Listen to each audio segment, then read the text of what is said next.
Day 11. The Middle East is holding its breath, but not in the way Washington predicted. Just 48 hours ago, the architects of this war believed they had delivered a decisive blow. A leader assassinated, military headquarters bombed, and a regime expected to collapse. But Iran did not fall. It regrouped, in fact. In a swift and defiant move, the assembly of experts named Mojtaba Khamenei as the new supreme leader, son succeeding father, sending a clear signal to Washington and Tel Aviv that the Islamic Republic is built to endure. As U.S. and Zionist airstrikes continue to target fuel depots and energy infrastructure, millions of Iranians have poured into the street, not in revolt, but in support of the state. Yet, while Iran collapses or closes ranks, cracks are appearing inside the alliance that launched this war. Reports from Axios and Hebrew media reveal a tense confrontation between President Donald Trump and Prime Minister Netanyahu, with Trump reportedly warning, "You're ruining my economy." Meanwhile, Brent crude is surging toward $120 a barrel. The IMF warns of rising global inflation, and countries as far away as Bangladesh are already taking emergency measures to conserve energy. So tonight, the question is simple: who's really paying the price for this war? This is All 24 News Special.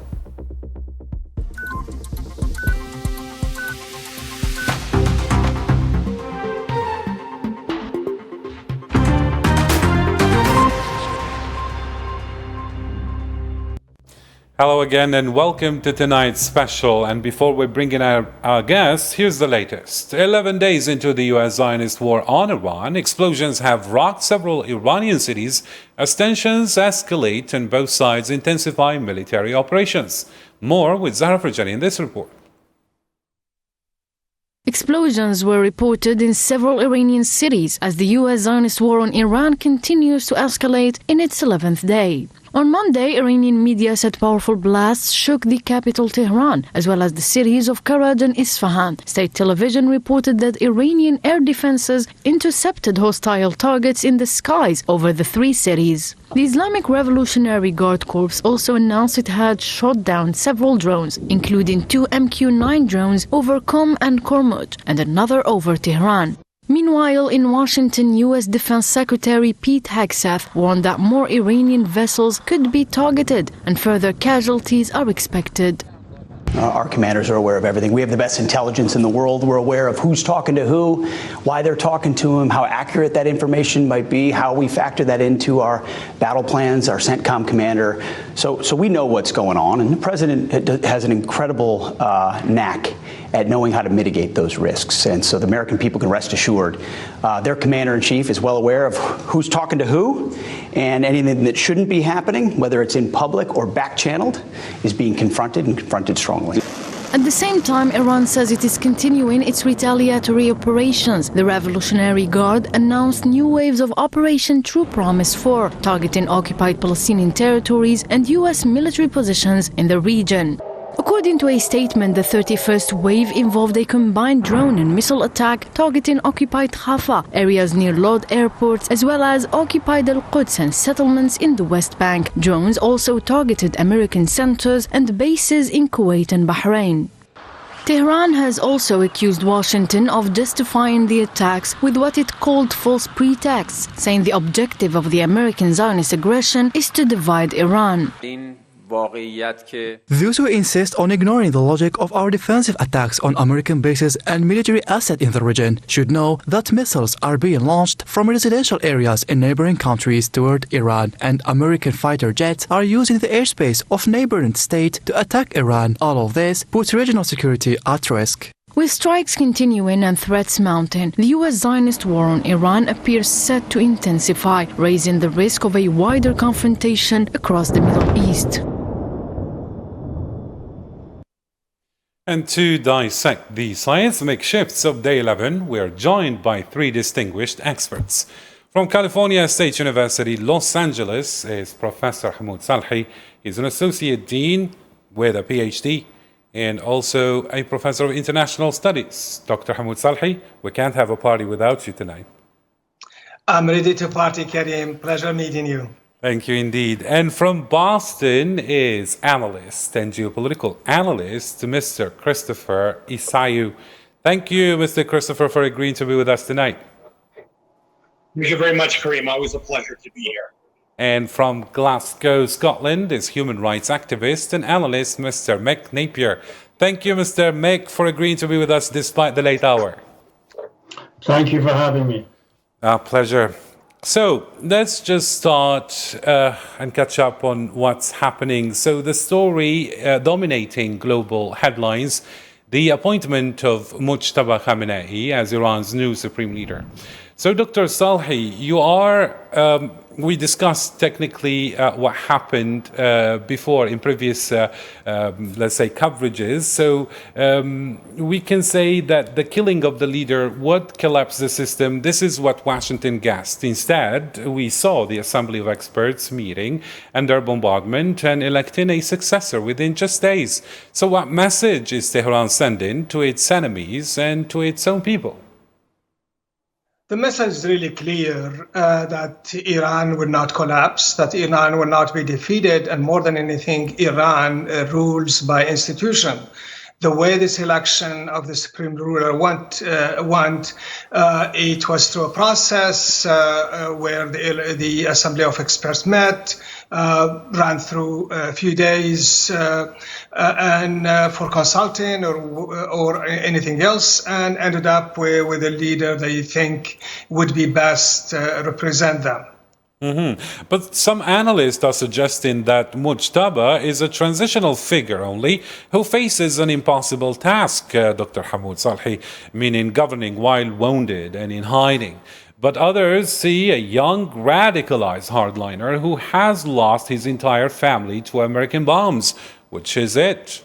Is Iran entering an era of weakness and consolidation, or are we witnessing the rise of a more determined and more vengeful leadership? The background of the leader, the Murshid Mujtaba Khamenei, leans towards conservatism, what the European would call, or the Westerner would call, hardliners.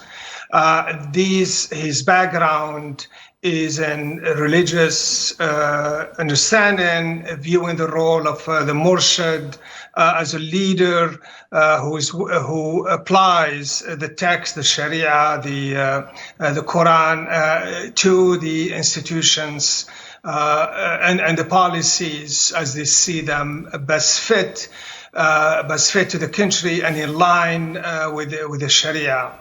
The political also path of the leader, the new leader, suggests that he was, because of his background, he was close to the conservative, but he was also a very close or a liaison between his father and the various groups. Now, that aside, how much will that affect his leading the Islamic Republic? I think what you've seen from Ali Khamenei and even Khomeini, the Iranian political system or the Iranian society as a whole has, or the Iranian government, along with the supreme ruler, have been very pragmatic. And they have been reacting or developing their worldviews based on how they see themselves and that world view that will sustain their existence and serving their national interest. So at this point, it's really uncertain, as one leading think tank in Washington put it, it is uncertain to see how this leader will govern. In part because we are under a uncertain time, there is a war going on, and much of the results of this war will define how he will rule and how Iran will be shaped. That aside, there are, I believe, two pathways that we could see from the Iranian history and its world's view. One is a confrontational view. That is, the Iranian will see themselves as surrounded by enemies, and that for their survival, they have to lead and to have an approach that would protect them by building huge arsenal, continuing to working with their allies, and establishing an alignment with the biggest powers, basically the Russian and the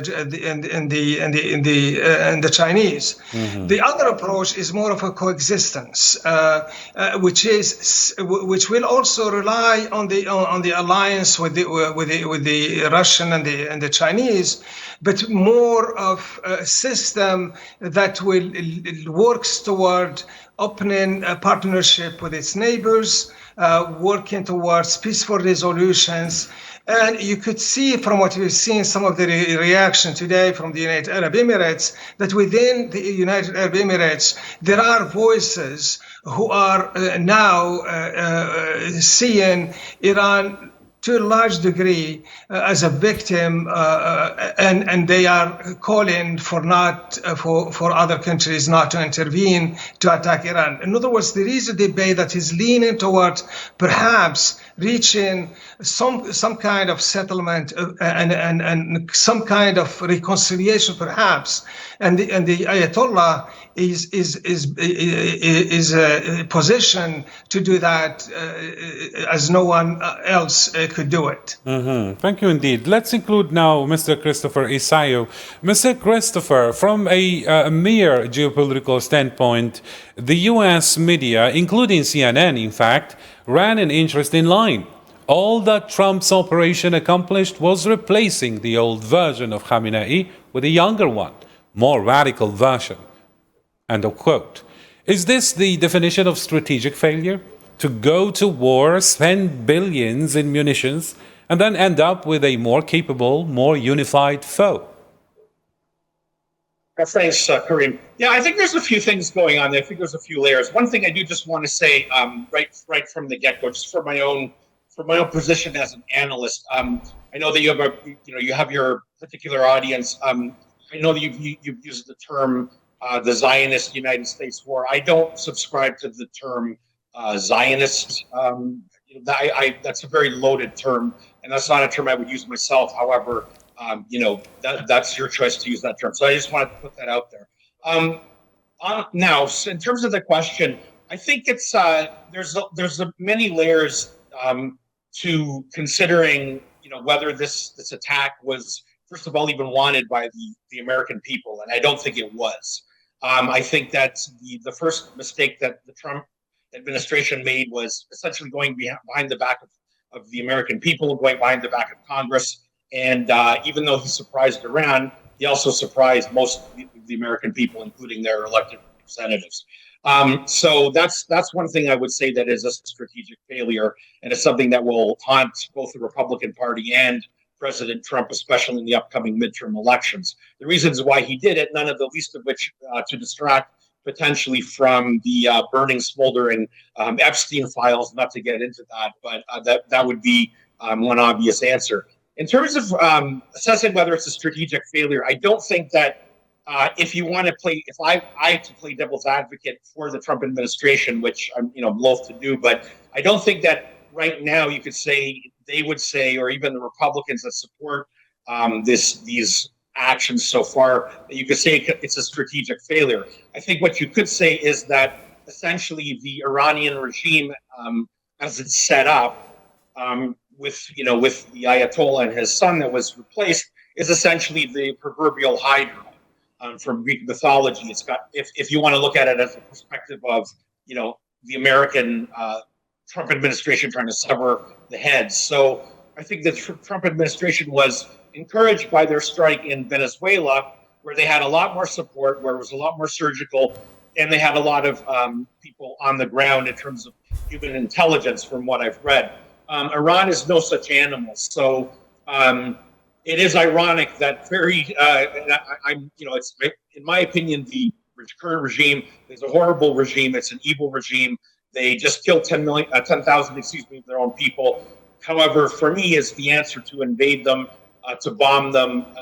No, I don't think so, especially since most of the American people didn't want it. So it is ironic that the Supreme Leader Ayatollah's son replaces him. I don't know if that makes them any more capable. I know that the Iranian forces, especially the Republican Guard, they're a formidable foe. I think that they're fighting this war in an asymmetric fashion, whereby the United States has their superiority, but with the Shaheeds as sort of we've seen in the Ukraine war, Russia's invasion of Ukraine, they can tactically release Shaheeds from time to time and create a lot of trouble in the region. So it's a very tough pickle that the Trump administration has chosen to involve the United States in on the side of Mr. Netanyahu and Israel.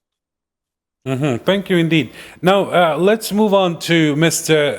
McNapier. Mr. McNapier, what is your general reading of the situation? Did the USA actually enter into trouble? Did it miscalculate? Massively and hugely. They really suffered from hubris. The idea that they could project their power, not invade and occupy countries as they did with Iraq or Vietnam and many others, but that they could use their death ships, they could use this high technology to kill sufficient numbers of citizens of a given country and sufficient numbers of the leadership that they could bend that country to their will. The ultimate absurdity was Trump's insisting that he had to have a say in the selection or the election of the leader of the Islamic Republic. What on earth was this man thinking? And the Iranians quickly put him right and said, dream on. So yes, it's an enormous miscalculation. They thought they could repeat Venezuela, where there was something very rotten in the upper echelons of that government that allowed them to come in and take the president. But we've seen Trump all over the place. The latest thing I saw, we haven't had a chance to mention it yet, is Trump saying that this will be a short-term intervention after saying yesterday or the day before that it could go on forever.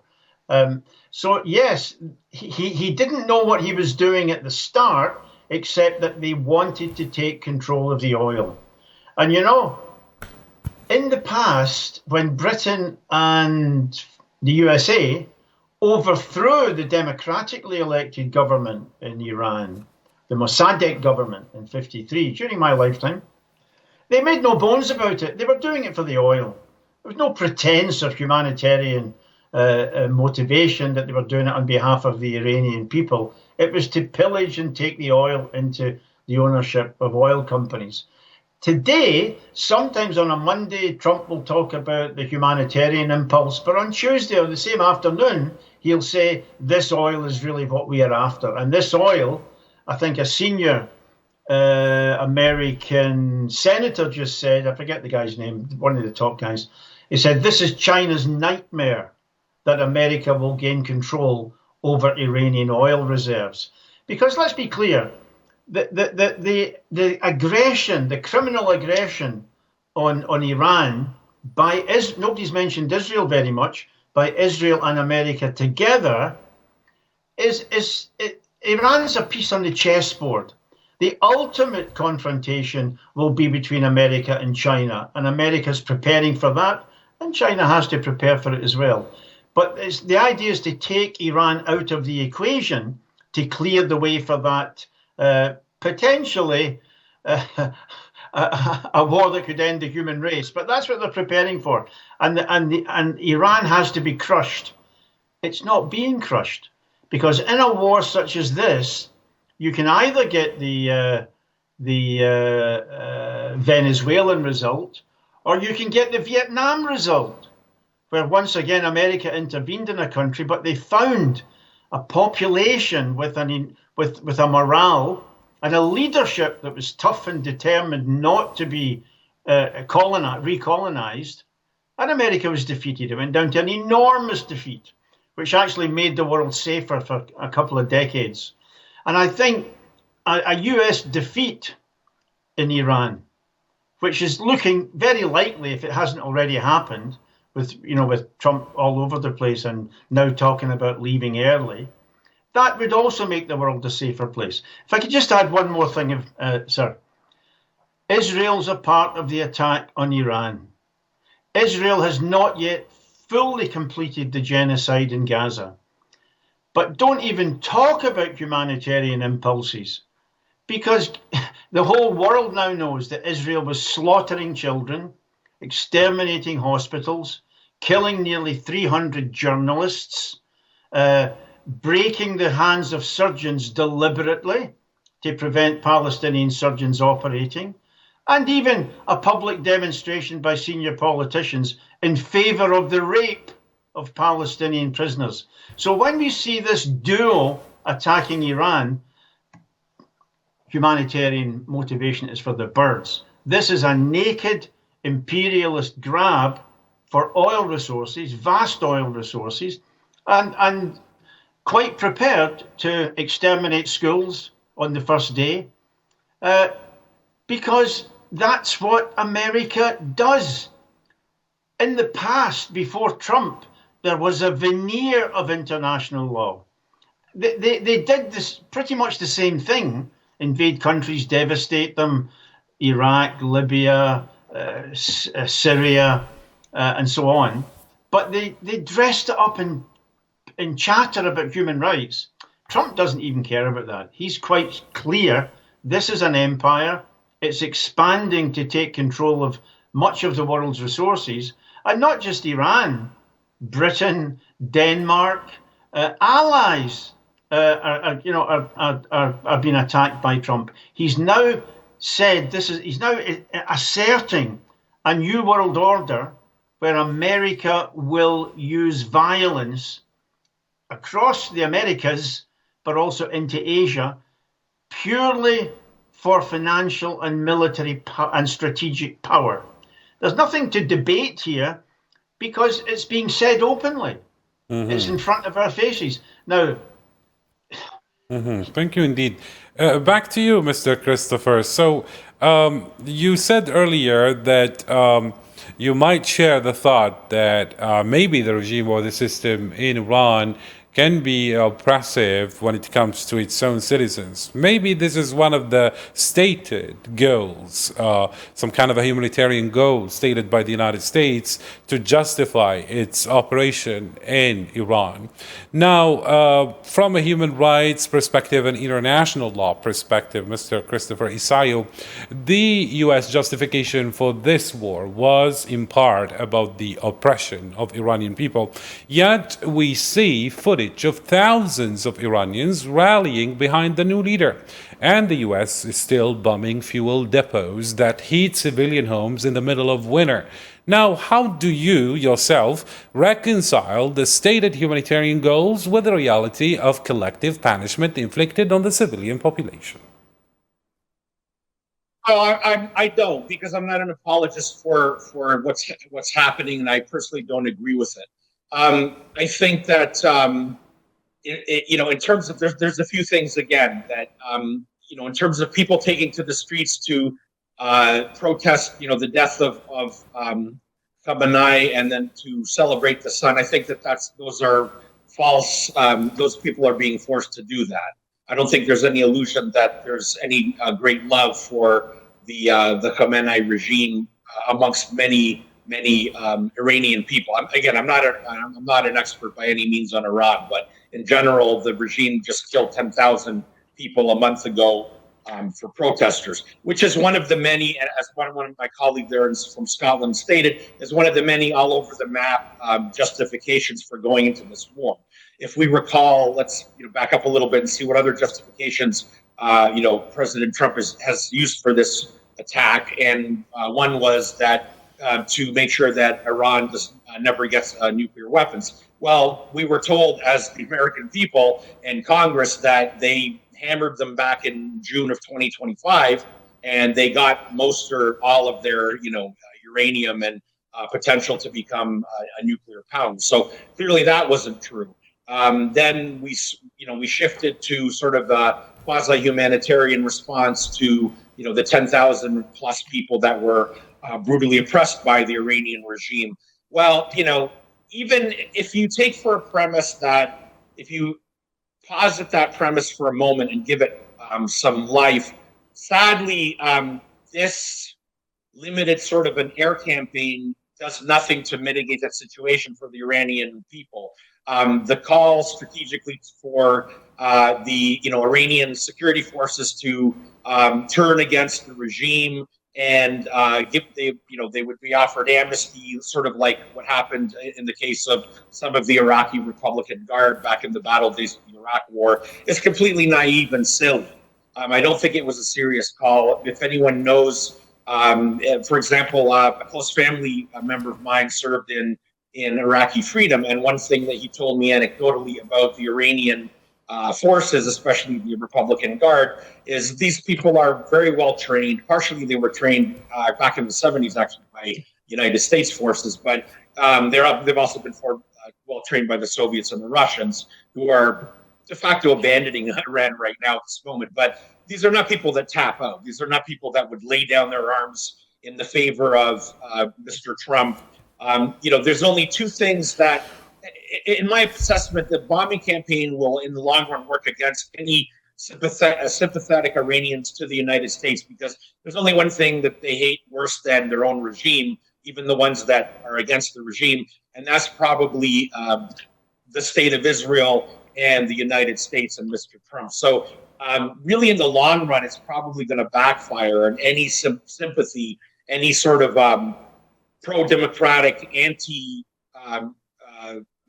Grand Ayatollah forces that might be there, which we don't know even if there are. I'm not sure of the state of CIA. I assume they know some things, but it's not like there's a huge fifth column that will rise up. So I don't think that that's a very strategically Thank you indeed. Clear. Thank you indeed. Let's move on now to Dr. Hamoud Salhi. Dr. Hamoud Salhi, there is this interesting story that is sending shockwaves through Washington and Tel Aviv as well. So according to Axios, when the so-called Israel struck 30 fuel depots across Iran on Saturday, the White House's reaction was reportedly, and I quote, "What the heck?" A senior U.S. official said, "We don't think it was a good idea." A Trump advisor added, "The president wants to save the oil, not burn it." So, Professor Salhi, this is the moment that, let's say, where the mask slips. For years, the narrative was that the U.S. and the entity have identical interests. But here we have Trump screaming at Netanyahu, "You are ruining my economy." End of quote. Is this the beginning of a strategic divorce, let's say? And if so, what happens to the entity if it loses its American, let's say, economic shield? No, because as you heard from our speaker, there is a narrative there that this is a bad regime, and we keep repeating it and repeating it. And we keep throwing numbers. Today is 10,000 people killed. Tomorrow is maybe 10,000. And then the protesters and all of that. That narrative has been there for 49 years. And it was, the Iraqi Freedom of Iran bill that was passed by Congress is designed specifically to launch these talking points, which, just like with the Palestinians, we have to begin by giving credence to what the Israelis are doing, and then we move on to attack Hamas as a terrorist organization. Then on the third and the fourth level, we talk about how the Palestinian people are suffering, not suffering from the occupation, but suffering from Hamas, or Hamas is the results. So what we're hearing today is the same message. There is not there is no focus on what actually this war is doing to the Iranian people, or for that matter, the Gulf people, everyone in this. But we are constantly reminding us that this is a fascist regime, this is a killer and all of that, without any substance or any real factual numbers. Now, what's ironic about this, and this really fits with the Israelis, President Donald Trump is very clear. He wants the Iranian oil. In fact, what he wants is he wants the Venezuelan model. He was very, very specific. We want to have a leadership that we like and who is going to work with us, and we are going to take control of our oil and so on and so forth. Well, the Israelis are not seeing it that way. The Israelis are seeing it as, those ballistic missile, those military infrastructure, they use oil. Why don't we cut oil and burn it so that they can't build those missiles? They can't produce that weapon, those ballistic missiles. That's a self-interest Israeli position. And this war has been led by the Israeli interest. So yeah, I'm surprised by President Donald Trump, surprised. And I know very much that this is not what he has in mind. Jerusalem Post specifically in reference to the cancellation of the visit of Kushner and Witkoff, that has to do with the extent to which, this is what the Jerusalem Post says, the extent to which the Israelis are using this campaign. So yeah, there is the disagreement, and this is all in part of that narrative. We've seen it with Joe Biden, we've seen it with the genocide that was happening in Gaza, but the American president or the US doesn't take the next step, which is to stop this. So the question is, yes, what the heck? It's a good exclamation point after that. We should put one. But what is the American going to do from this? We can only present a scenario that this could be sort of a turning point in how this war is going to go. But certainly the relationship between Israel and the United States will not change. Prime Minister Netanyahu spent at least 7 visits to convince Donald Trump, President Donald Trump, that it is in the best interest of the United States to launch a war against Iran. And here it is. So the next step for Netanyahu is to convince also President Donald Trump that the way this war is going is in the right path. Mm-hmm. But then after this exclamation, as you said, and the cancellation of the meeting between Witkoff, Kushner, and Netanyahu, now what can we understand, Dr. Hamoud Salhi? Does this suggest that Donald Trump at last or finally realizes he was dragged into a war that serves only the, let's say, Zionist interest, domestic politics, to be precise, not the American interest? So I think we have to be worried. I mean, to be a little bit careful about the wording. We say the visit canceled. We did not say, or to the best of my knowledge, we did not say, or I'm not reading that the United States canceled. What if the Israelis canceled the visit? But why the Israelis could cancel the visit? Because they believe that this hard-hitting, these attacks on the infrastructure, the economic infrastructure, serves them well. They are after weakening the economic infrastructure of the Iranian, and a strategy that fits very well with the preemptive doctrine that the United States adopted in late 90s in Iraq by President Bill Clinton at the time, which the doctrine was designed to go after any infrastructure or any factories that have the potential to produce anything that is connected to the militarization of Iraq. So that fits also very well what's happening here, going after the economic interests. And it's also part of the plan of this war, that at one point, phase 2, phase 3, or phase 4, the Israelis will be attacking this. So it could be possible that bringing Witkoff and Kushner may be interpreted as a pressure, putting pressure of them to stop doing what they're doing. What the Israelis are reporting, Jerusalem Post and others, is that as you correctly said, Karim, this is a way of the United States displeasure with with the hitting the oil refineries in Iran, because it goes against their national interests. But either way, the Israelis have had a free hand in doing this war, and they have had the support that they needed from the United States, and the United States is making sure that this war goes according to the plan, which is to them, despite the fact that we really don't know, is to create and the regime in Iran, or create chaos in the regime, to reshape the Middle East and to regain, to restore their global dominance in the region for the Americans. Thank you indeed.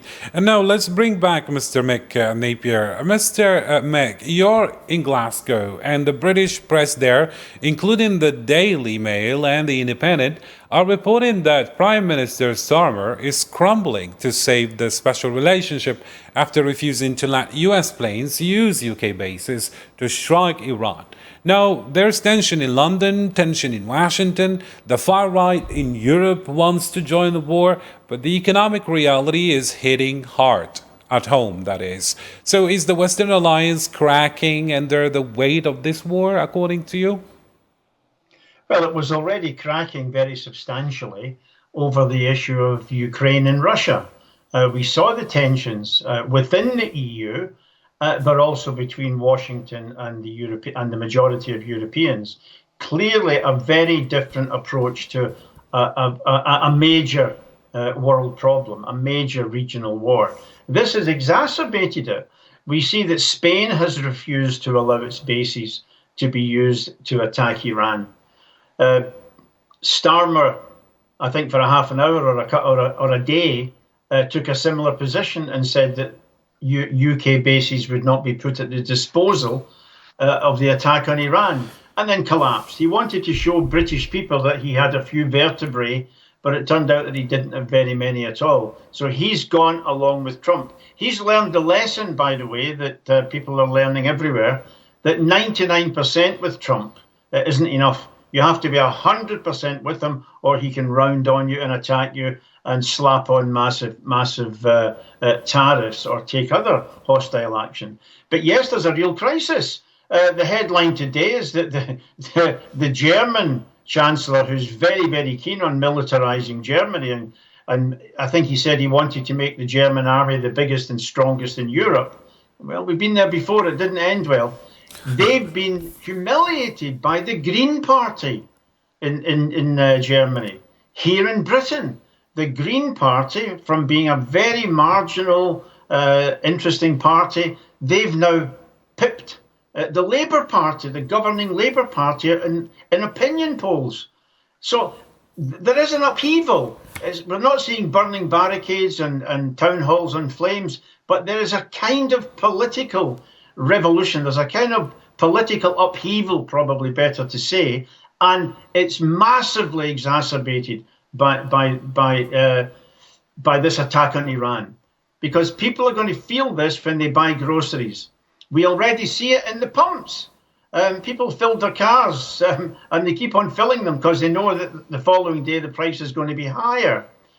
So yes, this is an upheaval. It's biting very deep. And let's not forget, it comes on top of two other gigantic crises. One, Gaza, the genocide, which revealed to millions of people the reality, yes, our American friend, the reality of Zionism is genocidal. It revealed that to people, and it could not be unspun. The other thing was the Epstein thing, where we saw networks of plutocrats and billionaires massively abusing vulnerable young women on an industrial scale. So there's already a bit of skepticism about elites in many of these countries. But this is not like previous aggressive wars where a veil of ideology was drawn over it. I mean, in my youth, I remember before America killed 3 million Indo-Chinese, they told us that Vietnam had invaded Vietnam and America would have to intervene to stop it. We saw how that ended. Now we're getting another fantasy story from Trump, and it's just not washing. And it doesn't wash when people see genocide on TV and they listen to Trump trying to justify the naked aggression against a sovereign country, which has never invaded any other countries. Therefore, the official narrative, which generally in normal times tends to persuade enough people, simply isn't working. You can't persuade people to support genocide, and you can't persuade people to support this kind of naked aggression involving the slaughter of schools and using heavy bombers against a country that never attacked us. So yeah, I think the crisis is very profound. It's very deep. I mean, people know the CIA and the International Atomic Energy Agency have both said Iran doesn't have a nuclear weapon, has no intention of building a nuclear weapon. But you know, Trump wouldn't take yes for an answer. He wanted a war, he wanted the oil, and I think the whole world sees it. The war is here and the impact is here as well, Mr. Christopher Isayo. So let's turn to the numbers that are keeping the world leaders awake at night. So Brent crude has surged past $117 a barrel. The IMF's Kristalina Georgieva warned that every 10% rise in oil prices, if sustained, adds 0.4% to global inflation. Iran's military command has now warned that if strikes on energy infrastructure continue, they will target regional oil facilities, potentially pushing prices above $200 a barrel. Now, my question is, the Strait of Hormuz, which handles 20% of the world's oil, it is effectively closed. Bangladesh is shut in schools to save fuel. Bahrain has declared force majeure. Europe, already suffering from the Russian gas cut-off, is now facing LNG shortages because Qatar halted production. For the average American voter, Mr. Christopher, who elected Donald Trump to bring down prices, this is a catastrophe. How long can the U.S. economy absorb this shock before domestic unrest forces maybe a change in policy? Yeah, thanks, Kareem. Before I answer that, I just wanted to make one point to my Scottish colleague there. Iran has attacked people. Iran has provided Russia and Mr. Putin's genocidal war against that has killed many innocent Ukrainian women and children, and has also enabled the literal kidnapping to be reprogrammed, which is also a war crime in Russia, of 20,000 Ukrainian children. Iran has provided Russia with many, many shaheds. So to say that's one little parcel.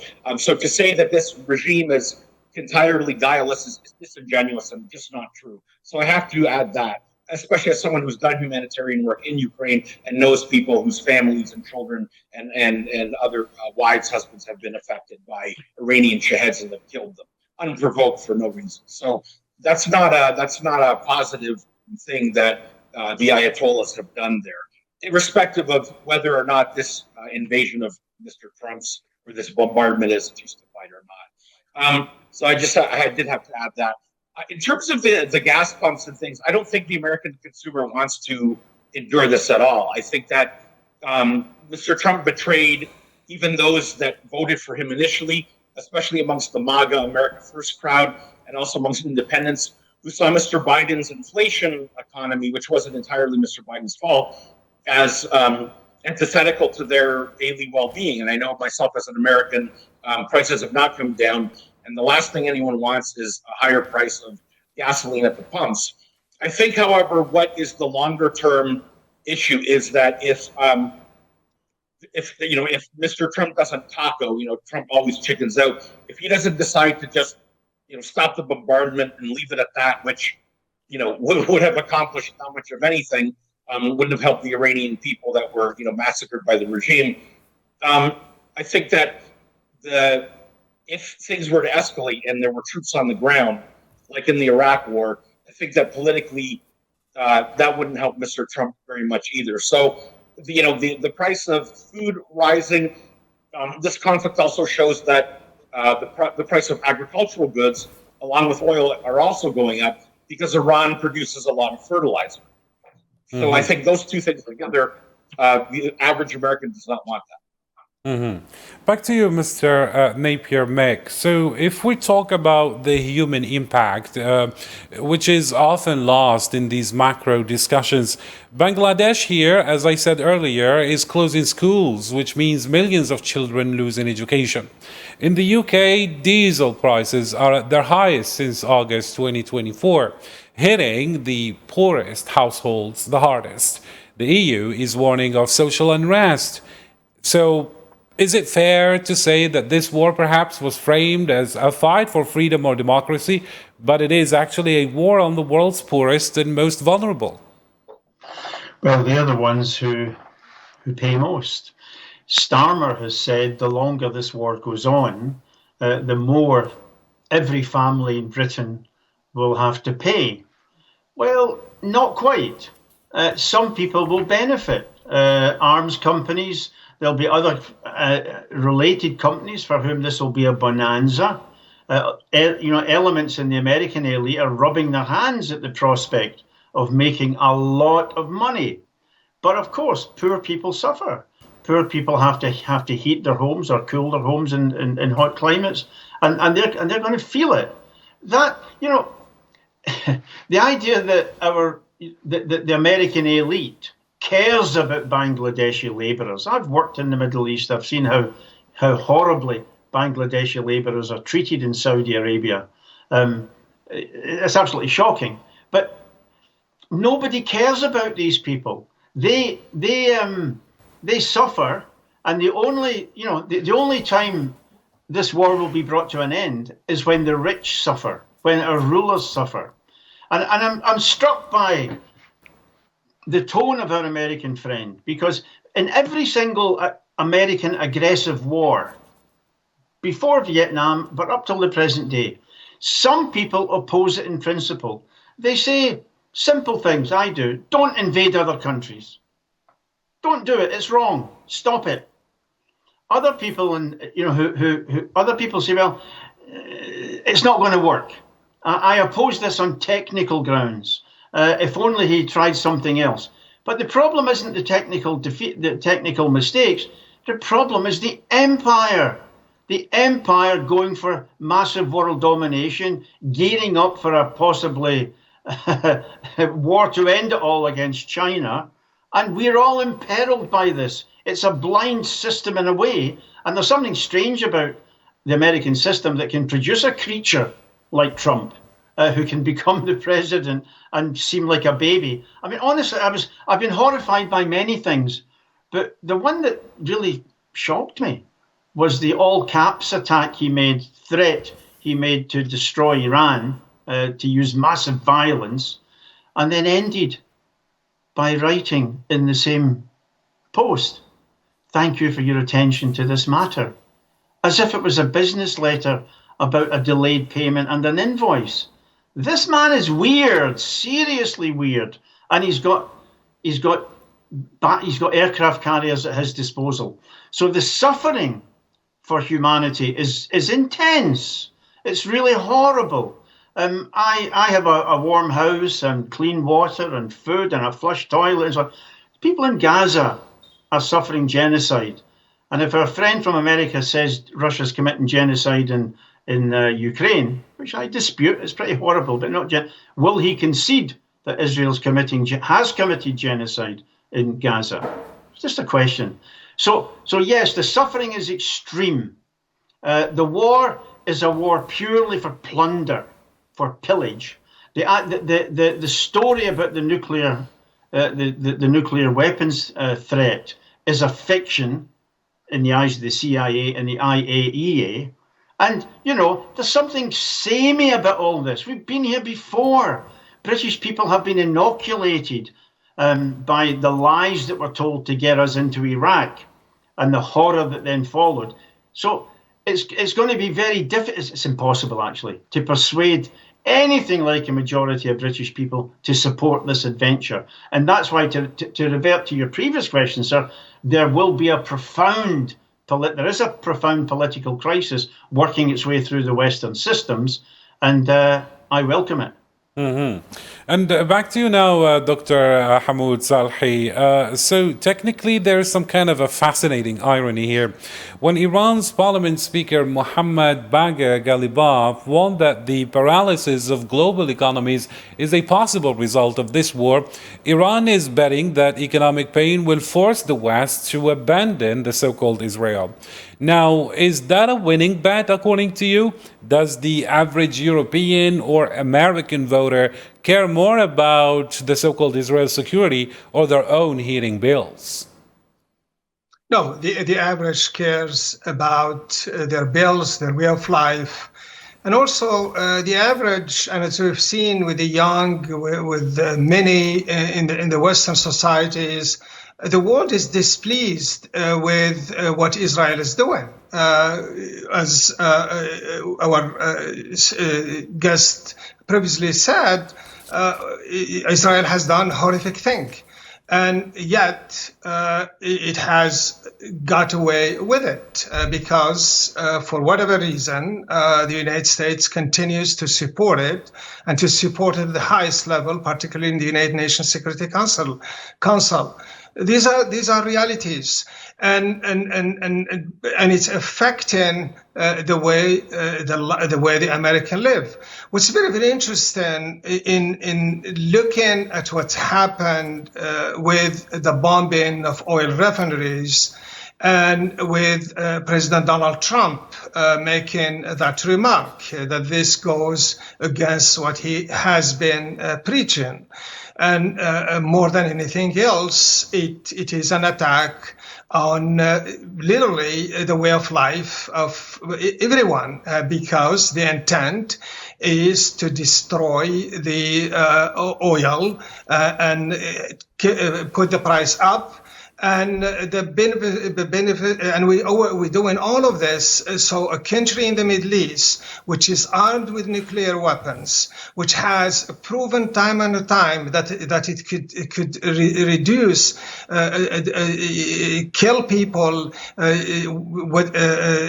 do immense things to destroy Gaza, and using massive power, has massive artillery that it could do whatever it wants in this region, is now telling us, look, there is this ballistic missile, and you, the world, you have to sacrifice against make this sacrifice again, because there is this Iran who is a fascist, who is oppressing, and they are oppressing their people. Never mind that other people oppress the other leaders oppress their people, and so it doesn't make sense to get us into this. Now, if the Western media and the talking points that we keep hearing today are sort of put aside for a moment and actually look at what exactly is happening,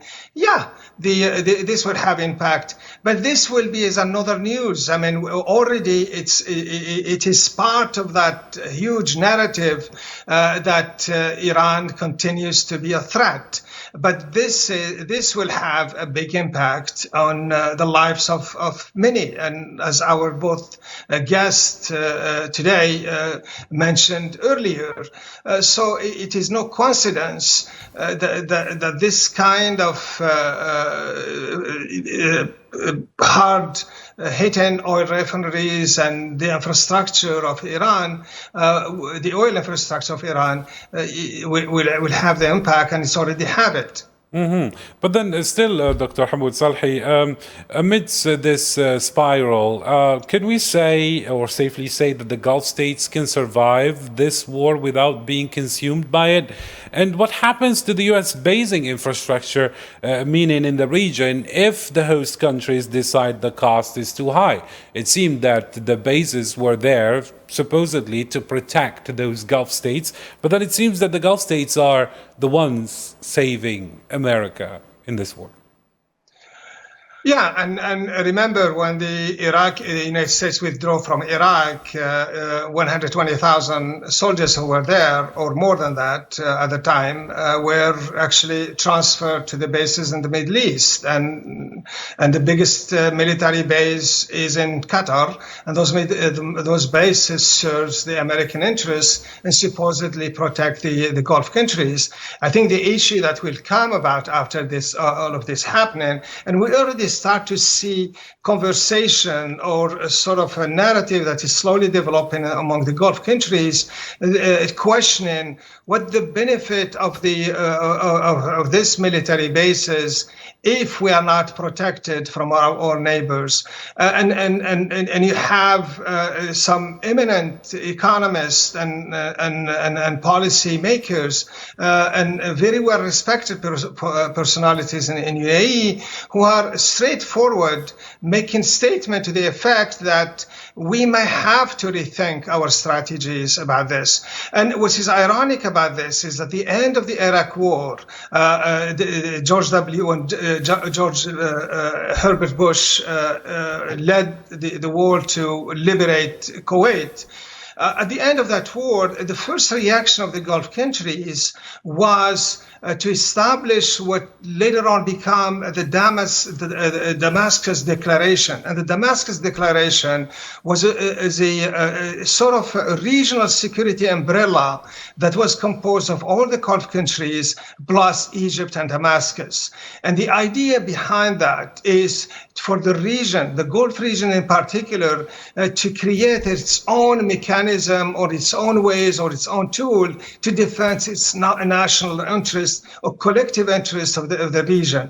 But what happened afterwards is that each of the states thought that their national interests are best served by entering into a unilateral agreement with the United States. So, and those unilateral agreements that are today in place with these countries. And if we are to follow what happened after the Kuwait's war, will the Gulf countries rethink their strategies? Next to that is the idea of the Gulf Cooperation Council. One of the way to protect the Gulf region is the Arabian Peninsula forces, and those forces are there. They supposedly are the forces of the entire GCC state, and they are there to act sort of the same way that the NATO forces will act. The Arabian Peninsula has been forgotten. Is this a way, perhaps, is this the opportunity where the Gulf state could go back and look into their own self-defense mechanism to stay away from depending on the U.S. or on other force? Would that be feasible? But these are all discussions that are going on, and they are all a result of what's happening on the ground. The average person in the UAE understand the reason why they've been bombarded, and the Iranians have done a good job in terms of explaining those.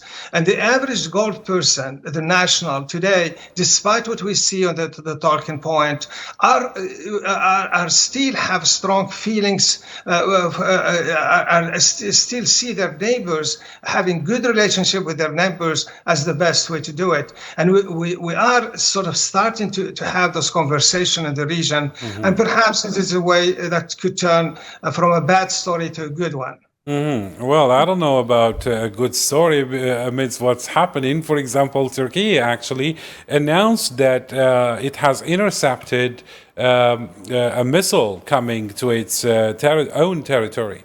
So technically, the Turkish airspace was invaded near Gaziantep, And Saudi Arabia has warned Iran it would be the biggest loser if these attacks continue. And we have reports of missiles landing even in Cyprus and Azerbaijan. And here, Mr. Christopher Isayu, Turkey, we know, is a NATO member. So if Iranian missiles are landing in Turkey, does that trigger Article 5, according to you? Is NATO now on the brink, perhaps, of being dragged into a war with Iran? And not because of a decision maybe made in Brussels, but because of the physical trajectory of a missile? Yeah, thanks, Kareem. I think in theory, yes, it could happen. I mean, it's a horrible thing. No one wants to think about that. But I think in actuality, no. I think the percentage is very low for several reasons. First of all, before Article 5, which basically states an attack on one NATO member becomes an attack on all, to which each NATO member must respond, would be invoked would be Article 4, which calls for consultations amongst NATO members to determine whether said attack was enough to trigger Article 5. I think that's the first thing. I think the second thing is Turkey with Mr. Erdogan is a very intelligent and game player, which isn't to say that his government is great or anything like that, but that's a very savvy country with a very savvy history, and they know kind of how to play the political game. I don't think they would be eager to trigger Article 5 in any way, shape, or form, unless there was a truly deliberate escalation from the Iranian side to bombard, Turkish interests or Turkey itself, which I don't think it would do, because from what I understand, even though, for all the flaws of this Iranian regime, at least in that one tactical and strategic point, they are aware enough that they don't want to, first of all, they don't want to harm Turkey per se, and secondly, they don't want NATO coming after them. They're smart enough in general to try and avoid that as much as possible. Mm-hmm. So I think it's, while it's probable, it's possible, it's not very. Mm-hmm. And now, Mr. Mick Napier, amid all this hot mess, we're seeing a lot of reports of civilian casualties in Saudi Arabia, for example, with 2 Bangladeshi nationals killed in Al-Kharj. Also, migrant workers, they are paying the ultimate price in a war that is not even theirs. So, from a human rights perspective, what is the responsibility, according to you, of the belligerents? We're here talking about the USA, the occupation, and Iran, meaning towards these innocent civilians that are caught simply in this crossfire. The sad truth, going back decades, is that these people have no rights. That America and France and Algeria, the European colonial powers, can wreak havoc, can apply genocidal violence to indigenous populations when they want resources, land or minerals or whatever. And there is no lever which the victims can pull. 3 million dead in Indochina, 1.5 million possibly killed in your own country in order to defeat French colonialism. We have the illusion of there being international law, and it's got some mild effect on what goes on in the world. But let's be clear: the only country in the world which has been convicted of the crime of terrorism at the International Court was the USA, taken there by Nicaragua and convicted of this crime. Fat lot of good it did the people of Nicaragua, who had been murdered, who paid a terrible price for America's support for the Contras, much uglier than well, let's just leave it there. It was a hideous, violent pressure that America put on this one country. So even when you win legally, it doesn't make any difference. Palestine won a huge legal victory against Israel at the International Court when the court ruled that the wall that Israel was building was illegal, was a crime in effect, and called upon every state that was allied, that was affiliated to the court, to take action to have that wall removed and compensation paid to the Palestinians whose lives had been wrecked by it. Nothing happened. Nothing happened, except the states that were supposed to take action to enforce that ruling increased their weapons sales to Israel, supported Israel as it ventured into newer and newer and more depraved crimes, including genocide. So the sad story is there is a body of international law. Israel faces the plausible charge of genocide at the ICJ, but the genocide takes place while the court deliberates, and who knows what they'll come up with. It's not a very good answer to what you're saying, but we have to face reality. When Algeria fought for its independence, it could rely on nothing except themselves. So, are you saying that international law is dead, Mr. McNapier? Is international law just, vanishing here when it comes to let me just catch up on this and frame it this way. So the UN Charter actually does prohibit aggressive war. So we see here the US and the so-called Israel clearly the aggressors in this war against Iran. Yet the Security Council is paralyzed by the US veto. Now, what is the point of international law, Mr. McNapier, if it cannot stop the strongest from doing whatever they want just because they can? My answer would be no better than anyone else's, but I would say it preserves the illusion of civilization. It's, in the words of one poet, a bow tie to cover throat cancer, because the reality is America cared not a whit when they invaded Vietnam, when they invaded countries all over Central America and drowned them in blood, turned it into an abattoir for many, many years. I believe Bill Clinton apologized for this much later. But there was nothing. Law implies, look, there's a law in your country, in my country. If I break the law, I'll be disciplined by the police and the courts. There is an enforcement agency. There's no enforcement agency. Trump doesn't care what anyone thinks except American people who might defy him and take action against him. So, yes, I sadly say most international law is an illusion. And Professor Hamoud Salhi, if we talk about, let's say, nuclear weapons here, the EU demands that Iran cooperate fully with the IAEA and adhere to the NPT. But we see the so-called Israel with its over 200 nuclear warheads. It's not an NPT signatory and faces no such demands for that matter. So is this double standard sustainable? Doesn't it prove to the global south that the rules only apply to those who cannot fight back?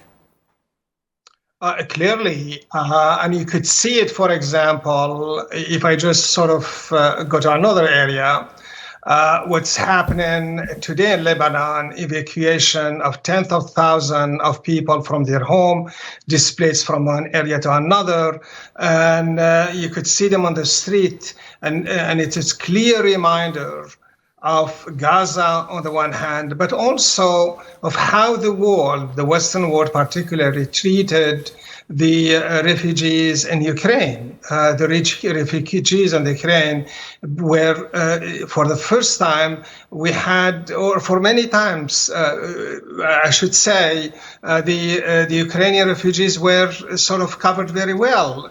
We learned a lot about their families, what they're going through. We went through we seen the facilities, and they were sort of covered in the media for plenty of time. We don't see that in Lebanon, and I think one of the reason we learned, one of the lessons we learned from the Ukraine is that the world think differently, views the Western world. There is this double standard, another word, that we have to address. But what's very, very interesting is when we move a little bit later, and historically or chronologically, when you see what Gaza brought into the forefront, is that there is the double standard on the one hand, but then there is the issue of this international law.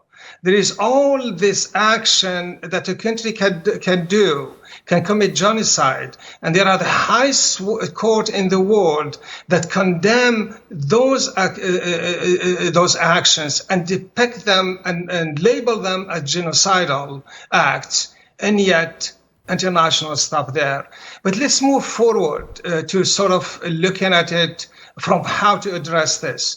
I don't believe, with due respect to Papier, that I know they are nonsense and they are worthless, but I think there is some benefit from having sort of international law, and more than anything else, ensuring and passing resolutions, at least at the General Assembly, about condemning certain acts. One of the things that the Algerian delegation did during this tenure in the Security Council is make sure that to record the voting of countries of the countries. And the United States did not like that. They, in fact, objected, and these are documented on the State Department website, by wondering why certain countries, they present a resolution to the Council, and they know very well they will be rejected. But what the Algerians were after these countries to record their votes and to tell to the entire world that this resolution, which support human rights issue or whatever, they are against it. And that sort of is the first step in correcting the international law. I think these cases, when they grow in numbers, there is a point where the world will say enough. And then there are the other things where the international law is also has been sort of useful, is in the United Nations General Assembly. You have resolutions are passed in support of causes that are deemed for the benefit of human, and we should stop oppression and killing people for whatever reason. We should adhere to the principle of international law. The challenge there is that you have this state, understandably, that the United Nations General Resolutions are not binding, but they are not binding as a collective, that the UN General Assembly are going to act collectively to do what they agreed to do. But it doesn't forbid or doesn't stop the state from doing what they voted for. And who is responsible for that? Yeah, it's the people, it's the state themselves. So I think there is some goodness in this international law. I believe strongly that there are leaders who are misguided by certain ideologies that sort of is taking us away from doing the right thing. And the very structure of the international order, the very composition of the existing international order, including the United Nations, doesn't support or doesn't favor the least advantaged, the global South, if you want, and that's where the tragedy is. Mm-hmm.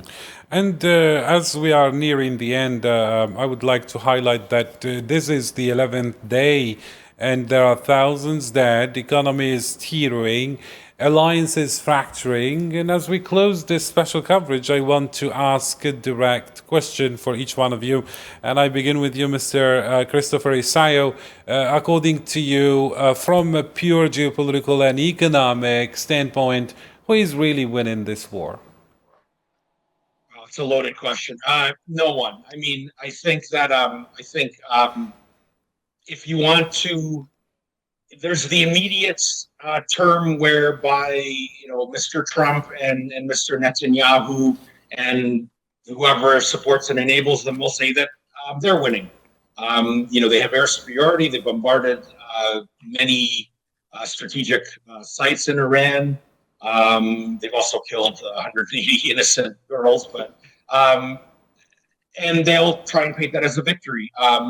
But the Iranians may say, they say hostilities stop tomorrow, the current regime in Iran, they say, well, we withstood the evil West and the Israel, and here we are, we're still standing, and the son of the great leader is our guy.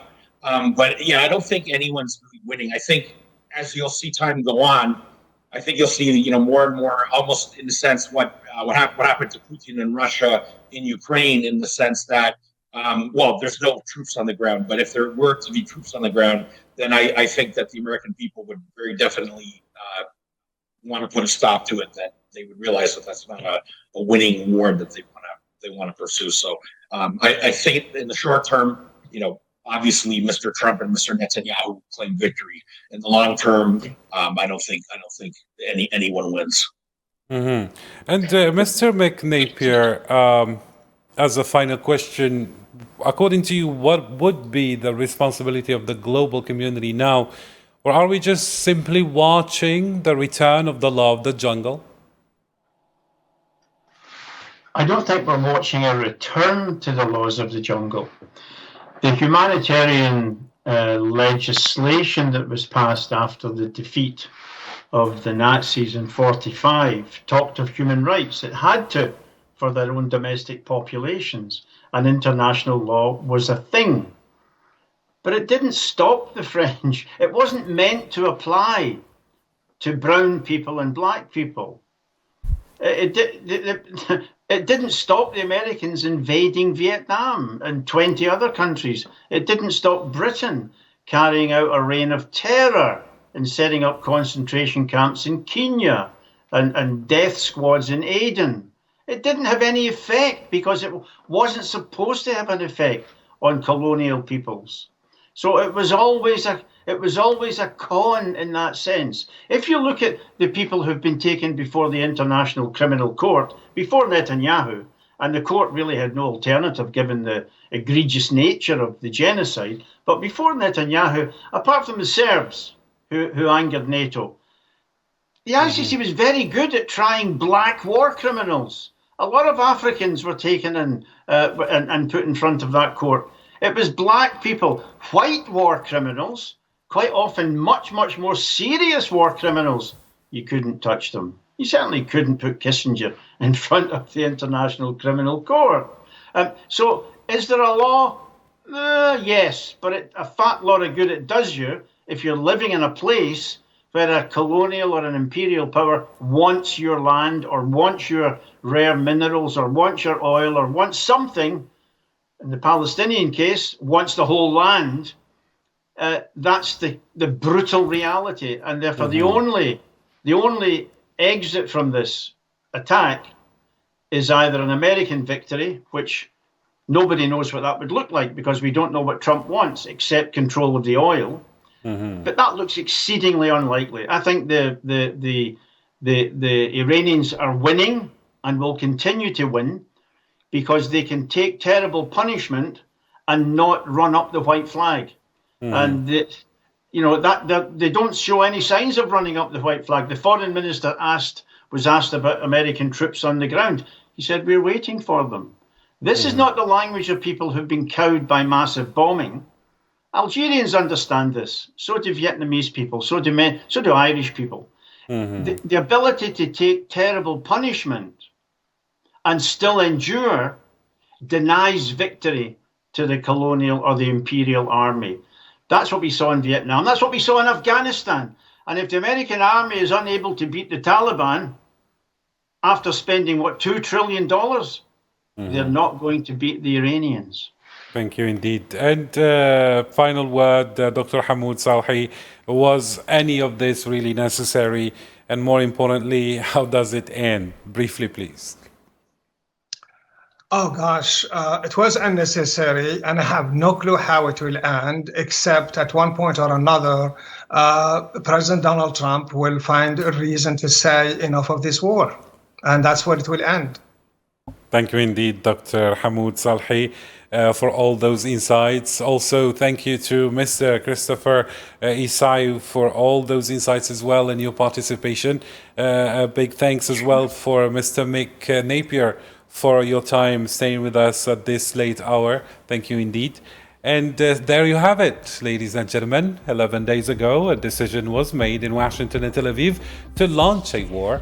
They believed it would be quick. They believed it would be decisive. They believed as well the regime would fall. But then 11 days later, the regime has a new leader, more popular support than it had a week ago, and a nation united against a foreign aggressor. Meanwhile, the alliance that started the war is showing its first cracks. Donald Trump is furious at Netanyahu for raising gas prices. Europe is panicking over energy shortages. And the global south is watching the West's hypocrisy in real time. The question we must all ask ourselves, just like I asked Mr. or Dr. Hamoud Salhi, was any of this necessary? And more importantly, how does it end? This was Karim Faz-Zachary for tonight's special coverage. Thank you for trusting us with your time. And until we meet again, do take care.